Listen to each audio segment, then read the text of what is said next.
Hey, ladies and gents, it's Zembak, and we are doing historical tanks. These are tanks that fought during World War II. No prototypes. These are production models that were produced, in a reasonable number. Obviously, the Jadgtiger, which one we are doing today, the Tier 9 one in World of Tanks, was produced roughly between 70 and 88 of these beasts were produced. I can't figure out, I've yet to kind of figure out why. They don't really know how many exactly were produced. I guess it depends on how they count them. But anyway, between 70 and 88 of these tanks were produced. One of the few tanks that actually fought in World War II that is at high tier. I believe this is the highest tier actual tank that was in World War II that fought. What's interesting about it, in 1942, a request was made for a 128 millimeter to be mounted on a chassis for anti-tank purposes. It was 1943 when they said, "Yeah, sure, let's try this out." In 42, they did some tests. They tested the 123 millimeter, they tested the 88 millimeter, and they tested a 105 gun, and they decided to go with the 128 millimeter gun. The original design, and you'll remember from when I was talking about when I did the JP2, my favorite Tier 8 tank, that was one of the design concepts. Of course, they figured out that mounting a 128 millimeter cannon on a Panther hull was not a good idea. So, following the logical steps they usually took whenever they had hulls available, they mounted, of course, it on a Tiger 2. Yeah, this was the basis for the Jadgtiger. 1943, it was approved. Two models, two prototypes were built. One had a Henschel suspension, another one used a Porsche. The big difference of it is the number of road wheels. The Henschel had 9 road wheels. The Porsche suspension had 8. They only produced 11 of the Porsche suspensioned Jadgtigers, and the rest of them were, of course, used the Henschel. Kind of interesting. The 128 millimeter, of course, was quite effective, but they also produced a number of them with the 88 millimeter gun because the 128 was not available, but they had 88s in stock, so there was a small number of these Jadgtigers that were mounted with just the 88 and not the massive 128 millimeter. This, of course, is the 88 in game, the premium Tier 8 one. Similar armor scheme as the Jadgtiger, but of course with just an 88 millimeter gun. For the most part, being that this was probably the most terrifying tank, because this was the largest tank ever produced in production numbers, weight-wise. This thing was just fucking massive. At 72 plus tons. Yeah, so it was huge. The gun was ridiculous. The 128 millimeter had easily penetrate 200 millimeters of armor. Pretty easily. Let's just put it at that. This 128 millimeter was producing somewhere close to almost 1,000 meters a second. Now, of course, this gun on here, this is not made up. But this isn't the original gun. This is the L66. The Pak 44 L55 is the one, that the actual gun that was used on the original Jadgtiger, and of course you can see it's quite a bit shorter. If you don't know why they have the L, this is actually. If I remember correctly here, somebody's going to probably correct me, it's the length of the barrel, the L66, and obviously between, you see the L55 and of course the L66. Yeah, so that's the distinction when they use the L at the end of a lot of these German guns. That's depicting the length of the barrel, So if that helps you guys out, I don't know. For the most part, like I said, one of the most powerful tanks, if not the most powerful tank in World War II, easily able to deal with anything that the Allies had. Even the German or even the Russians, ISs would have not stood a chance against this thing. fortunately for us, it was produced in such small numbers, and it had some problems, mostly to do with the engine. It was extremely overweight. The engine could not. It was just weak, right? I mean, you're only talking. I believe the original model only had 700 horsepower.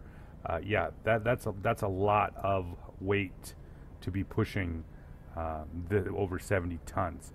It had differential problems. It broke down. Most of the losses of this tank during World War II was simply because lack of fuel, broken down, or they were destroyed by their own crews, so they weren't captured. The differential problem came into effect because it had a limited gun traverse, so the tank actually had to move, and this was hard on, of course, the transmissions and the differentials, which would literally almost tear out of the tank. So it was, yeah, mechanically not reliable. The Cruise Auto Carrius, the famous Tigers in the Mud author, said this thing was just never used to its potential for a number of reasons. One of them was the ill-trained crews that they put into these tanks. Yeah, nobody really knows the potential what this tank could have did in World War II because small numbers, poor maintenance, shit crews, you name it. It had so many problems. However, when this thing did get into with a well-trained crew in positions, which was very rare. I mean, this tank came in production in July of 1944 and was produced until April of 1945. So a very small production window, and most of them, a good chunk of them, never even made it to combat. I believe only 20% of them were lost actually in combat. So yeah, they didn't see a whole lot of these on the fronts, but when they did get there and they were in positions as they were designed and the crews were well trained, they did seriously wreck face. I mean, there is recorded kill shots of over 4,000 meters against M4 Shermans. The gun was phenomenal. I do believe 211 millimeters at 500 meters and 200 millimeters of penetration at 1,000 meters with this gun. That's just ridiculous when you think about it. That's 8 inches of armor. Just savage with this tank. 3 of these tanks survived the war. They're kind of scattered around the world. We do have one in the United States, and the other 2, I believe, are in museums in Europe. So why is this thing? I'll be honest with you. I'm a Jadgtiger fanboy for a reason. This was my very first N-tier tank. Very first. I remember when I got into this game thinking to myself, fucking Russians. We'll get into the German tank because they kicked ass. Oh, how fucking naive I was. My God. I can't believe it's been that long. So yeah, this was my very first N-tier tank. And, at the time when I was playing this thing, this was considered the worst Tier 9 TD. This was before Tier 10 TDs come out, of course. This was considered the absolute worst one between the T95, the T30, and the 704. So, yeah, I still loved it. I worked with it. I made it work. My first Kolobanov's medal was in this tank. So, yeah, I have some very fond memories of this beast. 560 average damage per shot. Yes, that is correct. 276 average penetration, 6.38 rate of fire, and 9.4 second reload. This thing is fucking epic for when laying down much needed firepower. 28.35 for the gun traverse speed, 7.5 degrees of gun depression. You can make this thing work on a hill. 10 degrees of gun traverse, 2.11 aim time, and 0.3 dispersion. I've heard Mill Hill, one of the guys that's in our clan, he runs some of the directives on here. I do believe he says in premium consumables he got his down around 9 seconds for a reload and like 0.28 dispersion. Just fucking ridiculous. Yeah, just crazy. 3,571 average damage per minute. 2,100. This has got a buff not long ago with 2,100 hit points. Yeah, you're talking almost tier 10 HP on this tank. 250 on the front. That is the casemate right here. This thing is in the right position, will bounce shit all day long if you can get it angled a little bit. Of course, the big gun mantlet, this is 300 plus millimeters, bounce shit all day long. 150 on the frontal hull, and I do believe this is 80 underneath here. 80 on the side, 80 in the rear. Yeah, but for the most part, this thing is a beast when its hull's down. This is an assault tank. You play it as an assault tank, you get more. Your success will be it'd be very nice. Let me put it that way. I play this thing as much as I can up toward the front when it needs to be played up there. 79 for the weight load limit, 700 for the engine horsepower. Yeah, pretty weak. 38 for the top speed, 31 for the traverse speed. Concealment's not bad, but it's not Russian, of course. So yeah, it only gets 15.95. Go fucking figure, right? 431 view range with my fucking epic crew for the most part, and 774 for the signal range. And I will not. I won't lie to you. At one point, this tank had the highest DPM in game, and it had the highest penetration. Ridiculous, right? Ridiculous. Of course, that was long ago before the newer tanks came out. But this was still a beast, and this is still one of the tanks in the right hands I don't want anything to do with. I see this fucking thing, I go the other direction, just because of that insane firepower this thing can put on, because it just doesn't care, right? Armor, what the fuck's that, right? What's also interesting is, the APCR round on here is 352 millimeters. The regular is 276. However, what's interesting about the APCR is the velocity of the APCR. I mean, we're talking, I believe it was the second or third highest velocity in game for, we're talking like 12 or 1300 meters a second. So yeah, very impressive. Very flat, very fast shell. It's a railgun. It's just phenomenal when it comes to that. So, with that said, I'm going to bring up the gameplay for you guys to check out the Jadg. Alright guys, back with the first game in the Jadgtiger. Oh, it's a pretty tank. It just looks right? Got that big 128 millimeter. So, this game's going to be half gameplay, half fucking rant. Kind of a bullshit game. Ended up with about 55. Yeah, ended up with 5,500 and a high caliber in this tank, and actually an ace tanker in this tank. Surprisingly enough, I didn't realize it was that low, but apparently it is. So I typically play this tank as an assault tank. I don't sit back over here with these guys. We got 1, 2, and this is part of my rant right here. The number of our TD players. We got 2, 4, 6, 8, 9 TDs on the team. The other team also has 9. So, yeah. But however, there's 2, 4, 5 of them at base. Actually, there's 6 of them at base. There's 3 of us here. There's a Falk and a T95.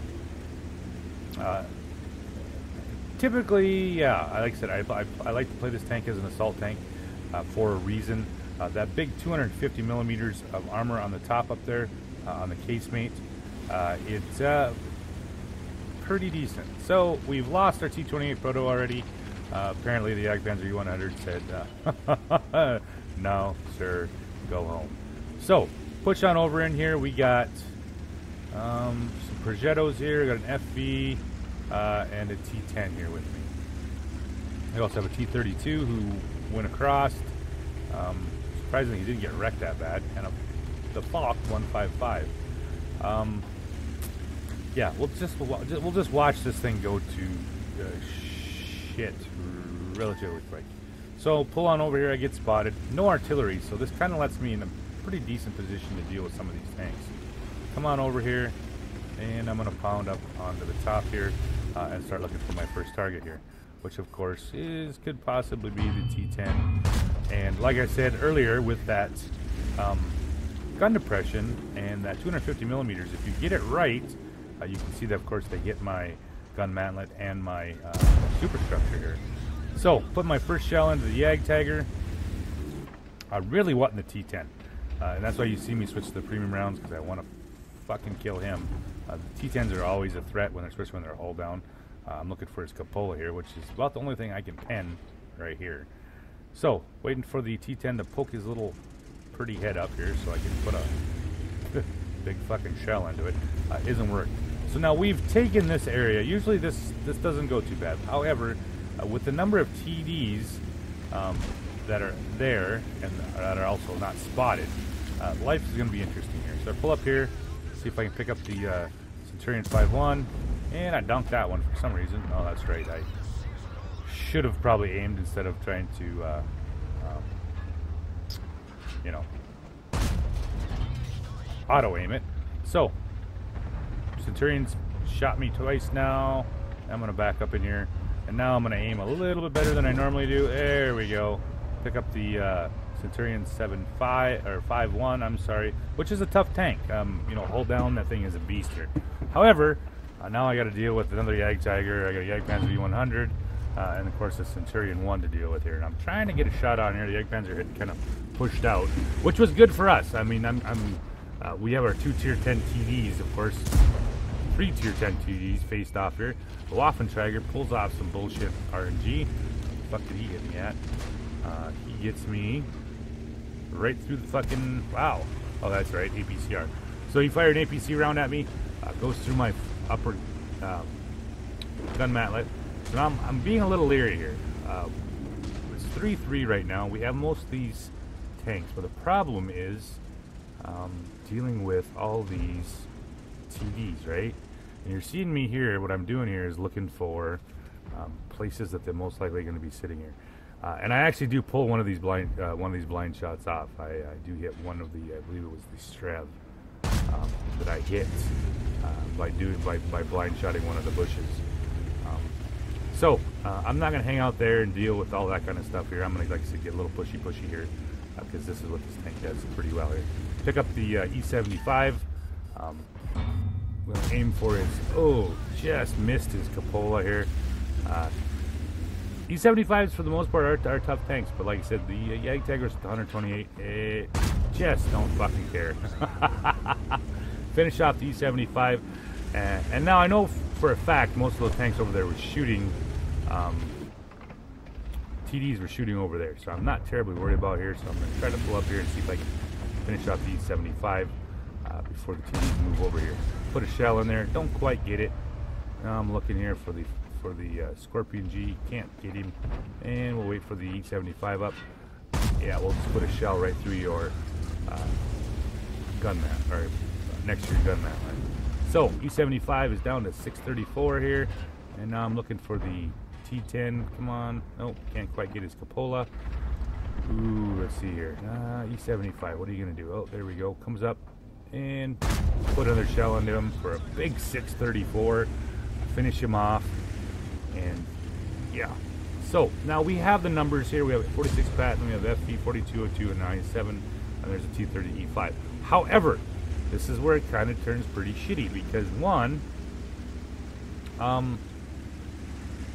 there's still 2, 4, 6, 7 TDs left, right? This is going to be very difficult.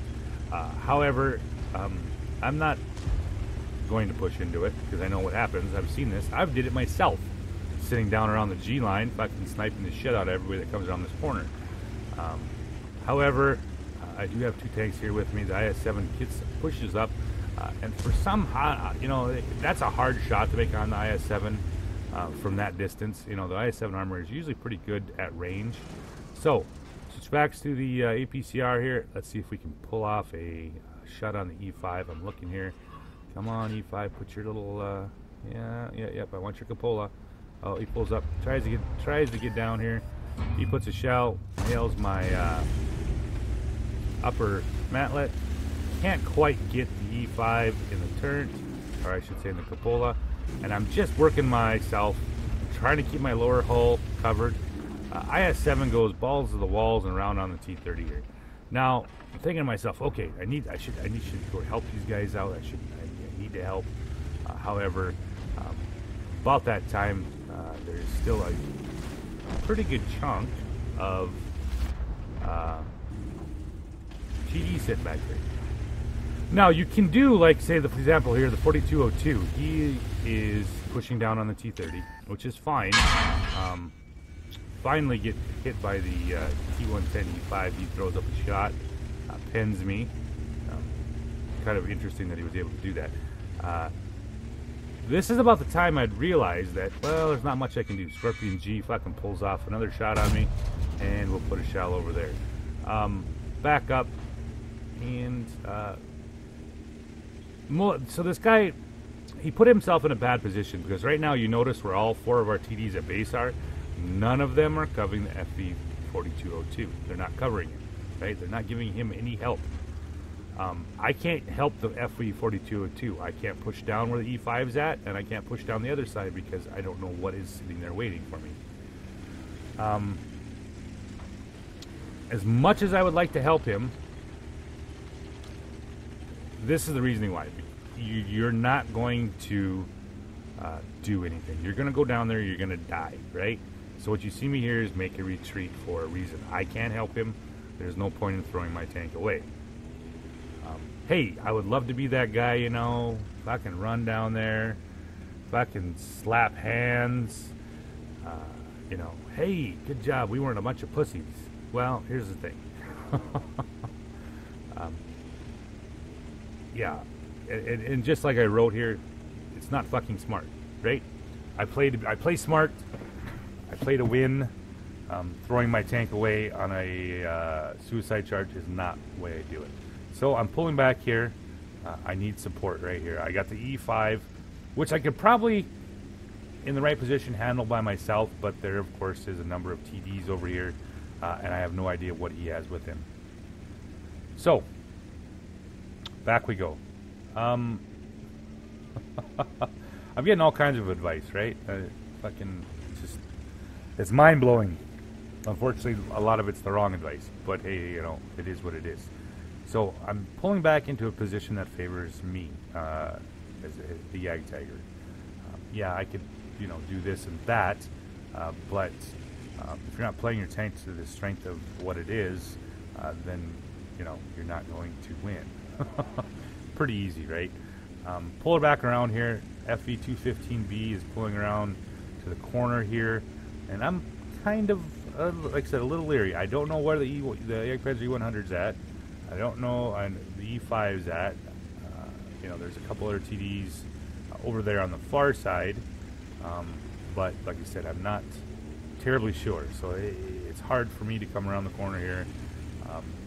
And I also don't want the E5 to get in a position where I can't penetrate it, right? Getting him out here on the flat ground is about the only way to go. So I pull up in here, and I'm just looking here. I don't know exactly what is going to happen. He could come here. This would be actually the way I would come, to be through here, not over here. So he might come here. And that's kind of what you see me here set up. I'm looking for a position that I can get into here. FV215B, yeah, I couldn't quite figure out what he was up to here. You know, I'm kind of laying here in ambush. I'm waiting to see what pops up here. However, I don't know if he just simply said, fuck it, I'm just going to drive away, put my back to the enemy. We know there's probably something coming over here, but he's going over here to a place where there's already three TDs already covering the other side. I didn't know what the fuck was going on. I didn't understand this. About that time, the E5 shows up, and now it's time to deal with this here. FV250B still running away, and he gets smoked by the Scorpion G. Come around the corner here, waiting. I need to blow up one. There we go. Pick up the Scorpion G, and we're going to back up here. So I got 718 hit points. T10 puts one shell into me. Fucking knocks out my engine, of course. We're going to back up in here, and we're going to say, no, there we go. 530 to his face. Angle. We bounce out another shot. That was a heat round from the E5. E5 comes up the top. Ooh, 632. Roll nice. And for some reason, AE5 decides to switch to HE rounds. So, that's fine. So I got 169 hit points. Like I said, I'm not terribly usually worried about tier 10 heavies with this tank. I didn't quite understand the HE thing, but I don't know if he thought he was going to roll higher or if he was going to try to take my track. Now, 2 minutes 20 seconds left. We have kind of a problem here. I don't have enough HP, and they have at least one full health tank left that I know of, which is the Waffenpanzer. So we're going to pull on over in here. I'm going to try to get in my position here to help the Strav. Sherrod's here, and the other SG-100Y. Like I said, by this point, it's not really... This should have happened 3 minutes ago, right? Or they should have come over here to help finish off this line. And this is obviously part of the problem with TDs, having a dominant TD team. Is not playing it that way. Simply sitting in the bush for long periods of time with nothing to shoot isn't very conducive toward winning. So I pull up in here looking for the Jagdpanzer E100. What is he doing? Come on, buddy. There we go. He's just going to come around the corner here. That was actually one of the shells that penned. Yep, there. See, I got a little bit over 500 or so damage into him. And now I'm going to see if I can pick up another one. Picked up that one for 503. And we'll see if here we can pick up the last of the Jagdpanzer E100. Oh, there we go. Come on, come on, come on, come on. Pull ahead. Put the shell into him. Finish him off 198. So now we have one tank left. 55 seconds left. Like I said, I'm not in... I don't have enough HP to really make this work here. So all I can do is cover for them now. Hopefully he's going to pull out and maybe take a shot here. I'm up to, got my top gun, got my high caliber, and at this point I was sitting at like 5,538 damage or so, roughly. Yeah, so, yeah, I believe that was what, 5,538 is what I ended up with the high caliber. So, all in all, like I said, the push tank. This is an assault tank, and that's how I play it. Some people don't think that's the way I should do it, but I have pretty good success in this tank, playing it as that. Waffenpanzer 4 shows up here, so I drop off the hill. Might as well stay alive. There's only 5 seconds left in the clock. And, ooh, pull around. Can't quite get up the hill. Game over with. Oh, like I said, there were so many mistakes made in this game. Epic mistakes, but it is what it is. We have one draw on the night. What are you going to do? So I got 2 more games for you guys. Once again, going to kind of show you the flexibility of what the Jagdtiger can do and where it can go and how it can do it. Alright guys, back with the next game in the Jag. Oh, like I said, this was my first N-tier tank, so there's a certain amount of, you know, love for this tank. I'm a fanboy. I don't know, what can I say? Yeah, so 9-0 line. This thing, yeah, it's a tier 10 battle, which is fine. This has tier 10 HP. A lot of people don't, you know, yeah, it's great to have armor, but if armor doesn't work, you most of the time just manage your HP, and you should be fine. With 2100 HP, I'm sitting pretty good. Their T-57 goes fucking wild, across the center, gets smacked by the FV shit barn. Oh, and he's almost dead. I don't know what that was all about here. So come around the corner here, and I'm just gonna do a little support here. I'm always kind of leery about the 9-0 line. This is of course my favorite line to push, but the problem is you never know what you're gonna run into. So I always tend to be a little bit more careful, at least until we get everything spotted here. So I'm looking for some shots. Not seeing anything here. Pull up in a little closer so we can find the T-54 coming around the corner here. Oh, what's he gonna do? And the first shot is off the bar. I don't know what happened there. Typically this thing's usually right down the center of the target, but hey, I'm guessing he's gonna give me another chance. Yeah, and he does. He must have not have saw the first shell tracer or the dirt kicked up in front of his tank, because you know, why pay attention?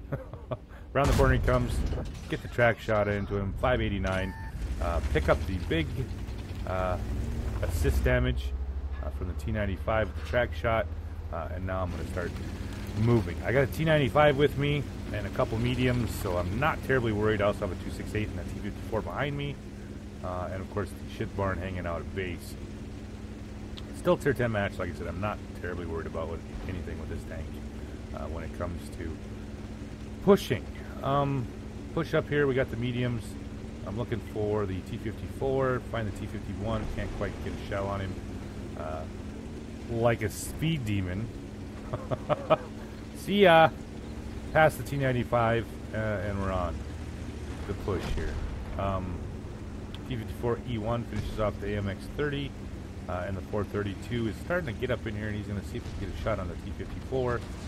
That 54 goes, oh shit, oh shit, oh shit. Hits my track, picks up some more spotting. You know, I have a pretty good crew in here, so my view range is, like I said, 432, so that works pretty decent here. So let's see if we can do a little side scraping here, and see if I can pick up that T34. I'm sure by now he's probably switched to heat. However, if he's just interested in me, no, wow, AP, stayed it. Artillery hits me, and we're going to see if we can get her in here on the T41. T95 is like, I got this. Yep, boom. So, push continues. I got a little bit stunned, but what are you going to do? A little more stunned. So I'm trying to get some separation here because we are two slow fat targets. Oh wow, look at that. He's actually out climbing me. So he's going to go that way. I don't have any interest in going that way, so I'm going to go this way. Most of their team hasn't been spotted. You know, that's what happens when you have 4 TDs. Actually, 3 of them had already spotted. All 4 of them spotted. Never mind. I thought they were being bush hogs. Nothing going on here. Pull over. We got the bat chat, FV, 268's moved up. Everybody's moved up. Pull over on the M5355. Aha! There's for the stun, Mr. 5355, and we're moving. We're moving. By this time, pretty much a rout. We're just cleaning up here, and I'm gonna move on up and see if I can pick up some more damage before the game is over here. E4, he's full health. 268, he's almost full health. And I pick up the bat chat, hanging on the hill here. Put a shell into him for, wow, 741. That was a very nice roll. I'm sorry, 542. I got 741 for spotting on it. Pretty good deal here. Pick up the 268 and put a shell right into the side of him. Interestingly enough, it didn't actually pen. Back up, he's aiming. But since I'm on the ridge like that, once again, works out pretty sweet for me.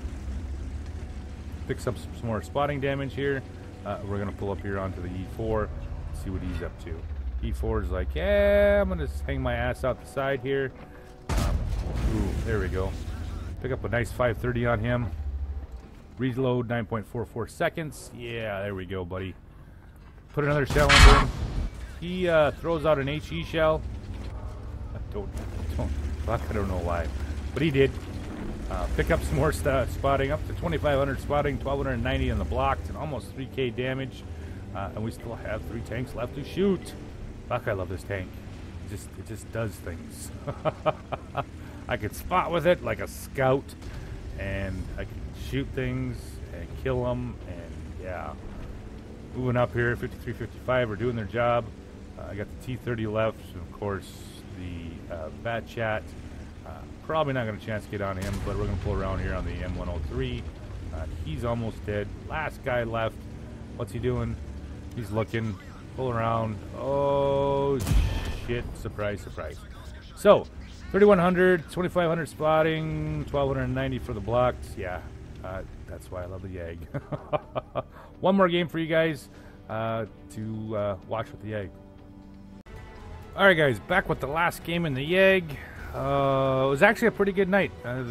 These 3 games, and I played, I don't know, 12 games, I think. I think I ended up with a 70% win rate, so I was pretty fucking happy for the night. But I'm playing the Yag, so I can't complain. Such a beast, such a fun tank. So, too slow to really go up the hill. I mean, I can go up there, but of course it kind of leaves me useless for a good chunk of the game, and I don't like to be useless, not with this gun here. So pull up in here, we got the Object 140, 4030-2, and of course the Lorraine ELC has been spotted. T92 does a nice job of getting up in the bushes up there. And we're going to push over here to see what we can find. I really like this position right here. I always wait to see if anything passes around the corner here. However, nothing shows up here, so we get the Object 140 and the Batchat 12T. Pull up into the position that I always prefer, which of course is the hull down position, excuse me. And bounce the Object 140. He takes it in the track. I don't know how. 276 penetration. Should have just fucking wrecked him, but it didn't. Russian Bounconium, I guess. So now he's got in a position where I can't see him. There we go. Now we pick him up here. And we're going to look, see if we can pick up a little bit of his tank. Come on, come on, come on, come on. Do it for me. Do it for me, buddy. There we go.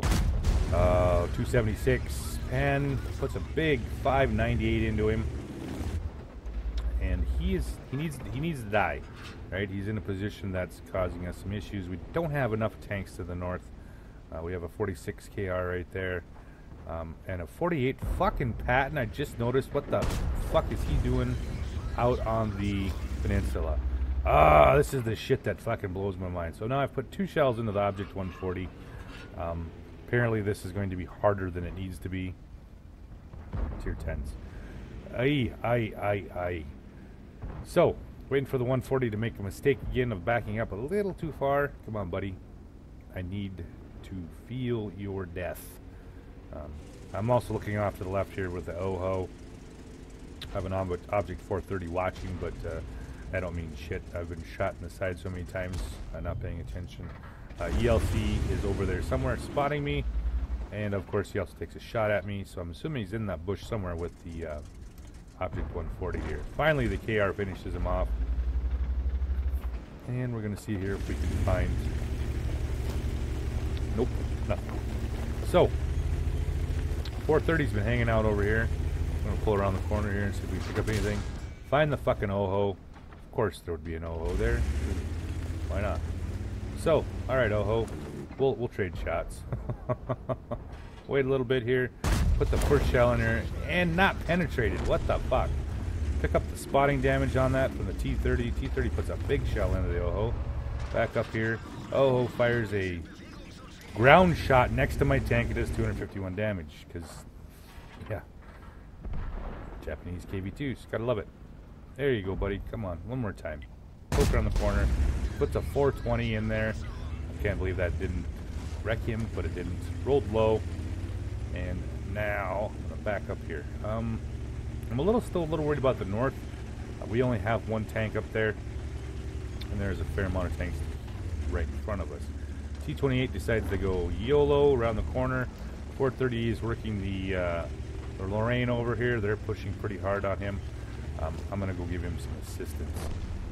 So, he's finished off the Progetto. He's got the Rheinmetall right here in front of me. See if here I can pick up the OHO one more time. You just never know sometimes where those guys are going to show up. So, up the hill we go. Rheinmetall's like, yeah, I'm going to go against the 430. And I don't realize that there's a Jadgtiger coming. Pull up here, give him some help. That's about the time I noticed the OHO. And he just spotted me, just realized I was sitting there. He actually didn't realize I was sitting there. He did. Now the Rheinmetall, I didn't quite figure this one out. He knows I'm here now. So I'm moving up here to see what he's going to do. And he decides he's going to kind of maybe... What are you going to do? Get some spotting from him. And you come around the corner here. Now, knocks out the Rheinmetall here. It's still a relatively tight game. It's 6-5.